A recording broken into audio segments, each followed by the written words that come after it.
On the 29th of November, members of Parliament voted in favour of legalising assisted dying. You may have heard that this was a free vote, or that MPs voted with their conscience. But what does this mean? Are MPs not usually allowed to vote for what they think is right? Well, actually, most of the time they can't vote solely on the basis of what they personally, or the constituents they represent, think is right. That's because most votes in the House of Commons are what is known as whipped. Whipping is a complex political system, but it generally means that MPs are expected to vote in line with their party's position on an issue. More on this later, but for now, let's go back to the question about free votes.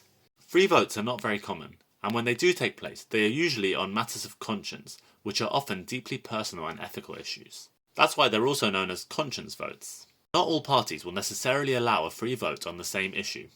In the assisted dying vote, MPs from all parties were allowed to vote with their conscience, but in other cases, different parties have taken different stances. In the 2004 vote on banning the use of dogs in fox hunting, both the Conservatives and Labour allowed their MPs to vote freely.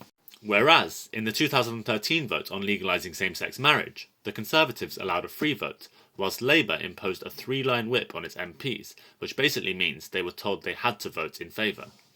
You may have heard some MPs being referred to as whips, such as the Labour Chief Whip or the Conservative Chief Whip. Their job is to make sure other MPs in their party vote a certain way, which can involve pressuring those who they think are at risk of voting against the party line. Voting against the party line is also known as defying the whip. MPs can be punished for defying the whip.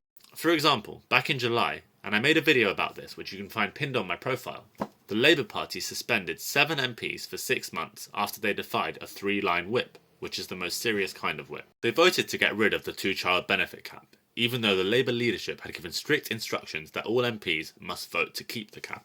Being suspended means they were kicked out of the party and have to sit in Parliament as independent MPs rather than Labour MPs until they have the whip restored, which means being allowed back into the party. You may also have heard the suspension being referred to as having the whip withdrawn or removed.